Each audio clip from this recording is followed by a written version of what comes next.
മലയാള cinema പ്രേമികൾക്ക് ഏറെ പരിചിതനായ വ്യക്തിയാണ് east Coast Vijayan. ചലച്ചിത്ര നിർമ്മാണം, സംവിധാനം, ഗാനരചന എന്നിങ്ങനെയുള്ള മേഖലകളിലെല്ലാം പ്രവർത്തിച്ച ആളാണ് അദ്ദേഹം.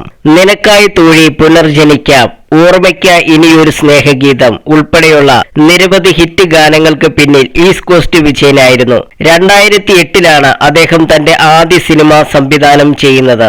ജയറാം നായകനായ നോവലായിരുന്നു അദ്ദേഹത്തിന്റെ ആദ്യ ചിത്രം. സിനിമയിൽ തെന്നിന്ത്യൻ നടി സതയായിരുന്നു നായികയായി എത്തിയത്. എന്നാൽ ആ സിനിമ പ്രതീക്ഷിച്ച വിജയമായിരുന്നില്ല. എങ്കിലും അതിലെ പാട്ടുകൾ വലിയ ഹിറ്റായിരുന്നു. ഇപ്പോൾ നോവൽ സിനിമയിലെ ഇത്രമേൽ എന്നെ നീ സ്നേഹിച്ചിരുന്നുവെങ്കിൽ എന്ന പാട്ടിനെ കുറിച്ച് പറയുകയാണ് East Coast Vijayan. Mathrubhumi star and style മാഗസിന് നൽകിയ അഭിമുഖത്തിൽ സംസാരിക്കുകയായിരുന്നു അദ്ദേഹം. സിനിമ സംവിധാനം ചെയ്യാൻ ആദ്യകാലം മുതൽക്കേ തന്നെ പലരും എന്നോട് പറഞ്ഞിരുന്നു. എന്നാൽ ഇഷ്ടപ്പെട്ട ഒരു കഥ വന്നാൽ ചെയ്യാം എന്നായിരുന്നു എന്റെ തീരുമാനം. അങ്ങനെയാണ് നോവൽ എന്ന കഥ വന്നപ്പോൾ അതൊരു മികച്ച സിനിമയാക്കി മാറ്റാമെന്ന് തോന്നി.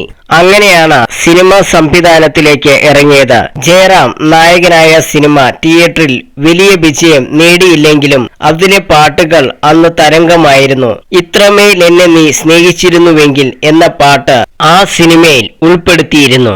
ആ കാലത്ത് കോളർ ട്യൂണുകൾ വലിയ തരംഗമായിരുന്നു. സിനിമ റിലീസായ ശേഷം അതിലെ പാട്ടുകൾ കോളർ ട്യൂണാക്കാൻ കമ്പനികളുമായി കരാറിലെത്തി. ഇത്രമേൽ എന്നെ നീ സ്നേഹിച്ചിരുന്നെങ്കിൽ എന്ന കോളർ ട്യൂൺ അതൊരു തരംഗമായി മാറി.